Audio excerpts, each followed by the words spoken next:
If your company hasn't grown in the last year, it's probably not because you need a new tactic. It's because you're still operating like the old version of yourself. And the old version of you cannot run the next version of your business. Now, look, I know that sounds philosophical, but it isn't. It's mechanical. Every stage of growth requires a different operating system. But most founders keep trying to run a $5 million company with the same mindset that built their first million. And that mismatch quietly breaks everything. So here's the pattern. At the beginning, you survive by effort.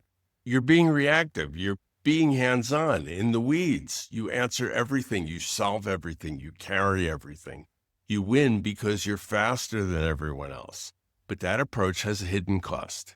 It teaches the company that you are the solution to every problem, which means the company never learns to solve problems without you. So growth hits a ceiling.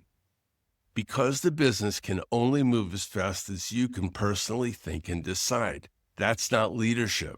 That's load bearing, like beams in a building. And load bearing doesn't scale. Here's the hidden psychological trap behind this. Being needed feels good. It feels powerful.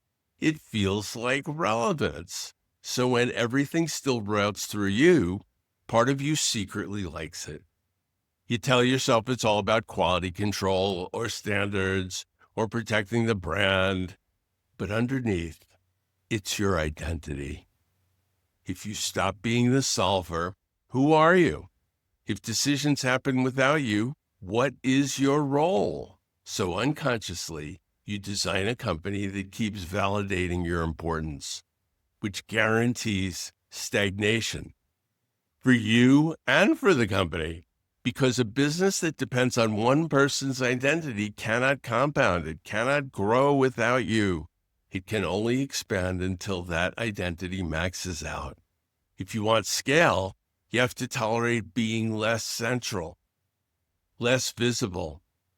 You have to be less necessary. That's the real evolution. And most founders resist it far longer than they admit. Let me put this bluntly. If your team still needs you to approve, to clarify, to decide, to rescue, you haven't scaled. You just accumulated more responsibility, which is why so many founders feel heavier as they grow. More revenue, more people, more stress, which makes no sense. Scale is supposed to feel lighter, not heavier. If it feels heavier, the design is wrong. The real shift isn't strategic.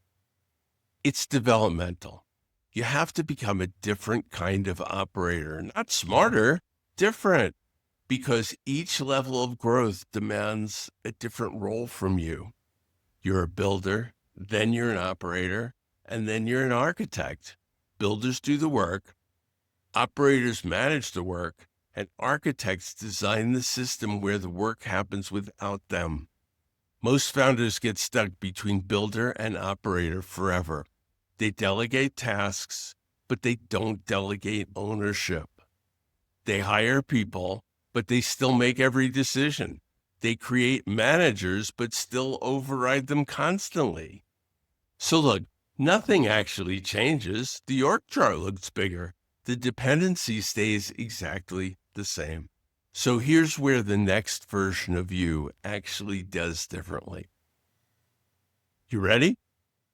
First, stop solving problems.